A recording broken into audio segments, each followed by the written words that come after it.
Bom dia, sou o professor Kleber Jamal. Continuando nossas aulas sobre fisiologia, agora nós vamos conversar um pouquinho sobre respiração humana, que é um processo muito importante. A respiração, a gente não consegue ficar mais de 3 minutos sem respirar.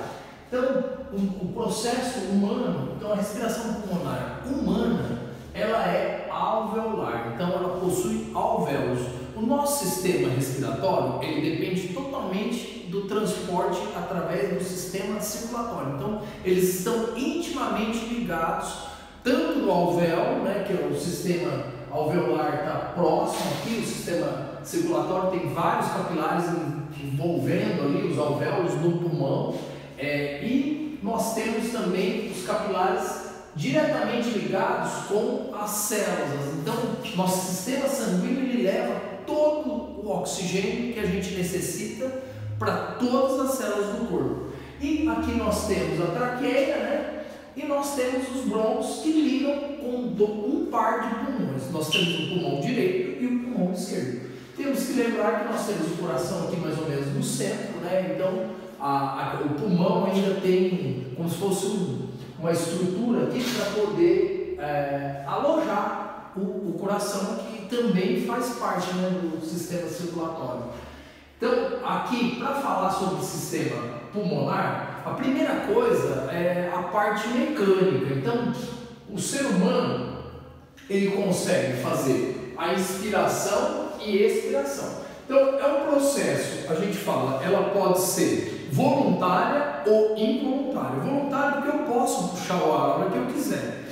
Se eu puxar o ar assim, então eu consigo, porque nós temos músculos envolvidos ali, os músculos da costela, nós temos o diafragma, que envolve o processo de respiração. Então, a inspiração, o que acontece? Ocorre a contração do diafragma e a contração dos músculos entre as costelas, os intercostais. O volume da caixa torácica acaba aumentando na expiração, porque entra o ar, e a pressão interna do pulmão acaba o quê? Diminuindo, porque eu aumentei o volume, então a pressão, o gás ele vai dispersar, vai ter um volume maior, então a pressão interna acaba o quê? Diminuindo. E este processo seria a inspiração, que é para a gente pegar o ar. A expiração ocorre o quê? A saída do ar pelas narinas. Então, ocorre ao contrário. O diafragma e os músculos intercostais, eles vão se dilatar.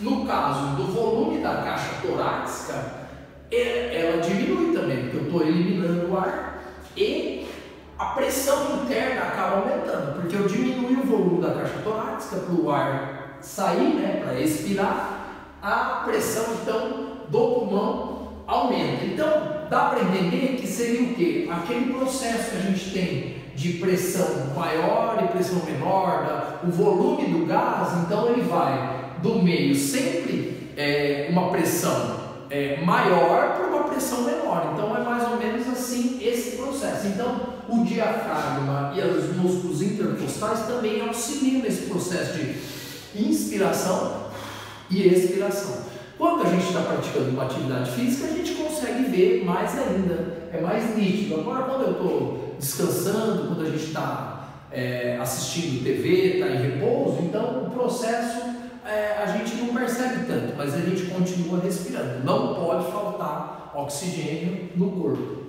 Então, aqui nós temos alguns processos, por exemplo, atividades dos centros respiratórios, eles dependem de alguma coisa, algum fator ali, no caso aqui, fator químico. O principal aqui que a gente vê é o quê? O gás carbônico.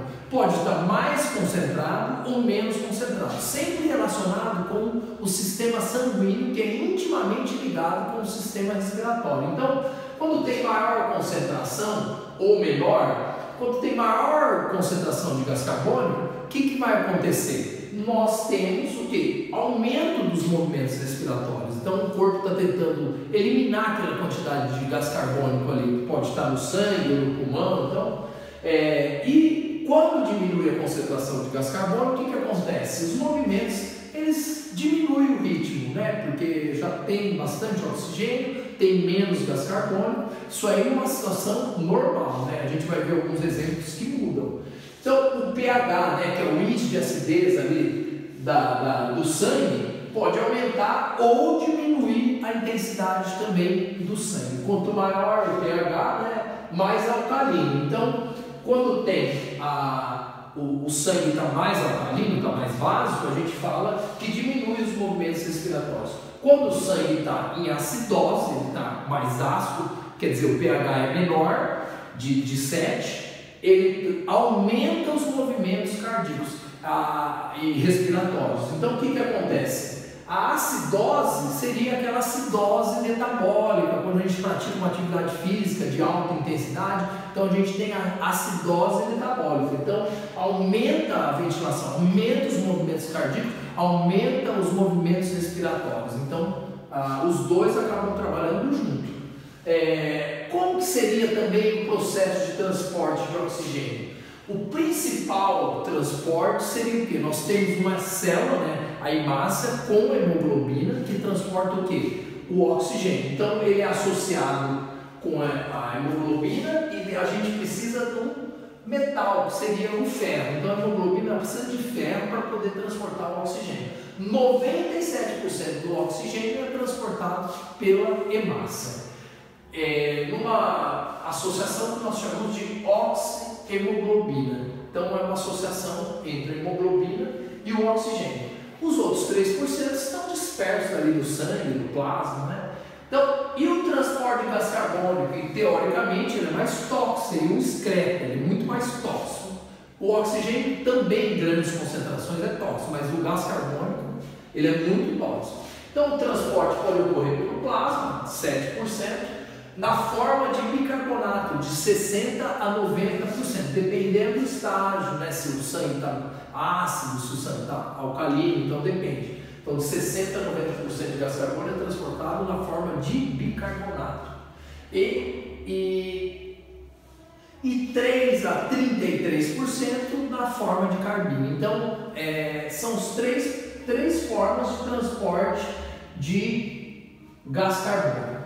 Aqui eu tenho duas curiosidades. Por exemplo, a gente vai às vezes numa cidade grande, tem lá, desliga o motor quando a gente entra num túnel. Por quê? Tem um gás que é parecido, né, que nós chamamos de monóxido de carbono. Ele é parecido com o dióxido de carbono, a diferença é que ele tem apenas um oxigênio e um carbono. O que acontece? Ele consegue se associar à hemoglobina e forma uma composição estável. E o que acontece? Esse gás de monóxido de carbono não solta, então acaba matando a hemoglobina, porque ela perde a função dela. Então, por exemplo, no caso, o monóxido de carbono seria, quando a gente observa os ônibus movidos a diesel, a gente vê uma fumaça transparente saindo. Este é o monóxido de carbono. Então, ele é concentrado maior em grandes centros urbanos. Então ele provoca uma irritabilidade, pode dar dor de cabeça, pode levar até a morte, dependendo da grande concentração de monóxido de carbono no corpo. Então, por isso que tem cidades que existem, né, os medidores de carbono, de gás carbônico, de monóxido de carbono, nos túneis, né, mandam desligar o carro para não ficar inalando aquele monóxido de carbono. E também uma curiosidade seria as altas montanhas. Quando a gente vai para um local, uma região, um relevo de altas altitudes, acima de 3.000 metros, 4.000 metros de altitude, que é a relação, né, da altura do nível do mar até a altura onde você está, né? Então, acima de 3.000, o que acontece? Os níveis de oxigênio do ar são baixos, né? Nós chamamos de ar rarefeito. Então, o que acontece? O corpo vai ter o quê? Uma reação. Quando você chega lá, pega um avião, chega numa cidade, por exemplo, La Paz, uma cidade muito alta, o aeroporto está mais ou menos a 4.200 metros de altitude, né, acima do nível do mar. O que acontece?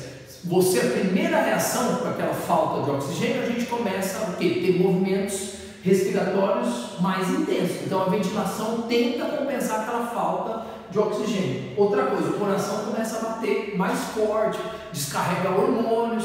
Então, com o tempo, a gente vai aclimatando. Então, o corpo, quando a gente fica muito tempo numa cidade de grandes altitudes, acaba o quê? Produzindo mais hemácias para poder compensar a falta de oxigênio no ar. Então, quanto maior quantidade de hemácias, então a gente acaba o quê? Se aclimatando. Quanto maior a quantidade de hemácias, a gente acaba o quê? Compensando a falta de oxigênio, porque o transporte fica mais eficiente no sangue, já que o sangue, 97% do oxigênio do corpo humano é transportado pelo sangue, pelas hemácias. Então espero que vocês entenderam. Então o que tem que saber dessa aula? Nós temos que saber o processo de mecanização, né? Como que é a mecanização da ventilação, da respiração, de inspiração e expiração, o que acontece aqui nas estruturas, a anatomia, né? Saber sobre a traqueia, os brônquios aqui, os alvéolos estão intimamente ligados com o sistema sanguíneo, o diafragma, os músculos intercostais que auxiliam no processo de respiração, os pulmões, né, alveolar, no corpo nós temos alvéolos. Então aqui são os fatores químicos que influenciam, né, a respiração celular, onde é transportado o oxigênio em maior quantidade, onde é transportado o gás carbônico, e algumas curiosidades como o monóxido de carbono, como que ele atua no corpo, e o ser humano, quando a gente vai numa alta montanha, né, na altitude, o que acontece com o corpo. Então é isso, pessoal, é isso que eu queria passar sobre respiração humana. Espero que eu tenha solucionado as dúvidas. Se vocês tiverem dúvidas, podem mandar comentários, podem mandar mensagens, eu vou tentar responder posteriormente. Muito obrigado, pessoal, até a próxima aula, tchau, tenham um bom dia.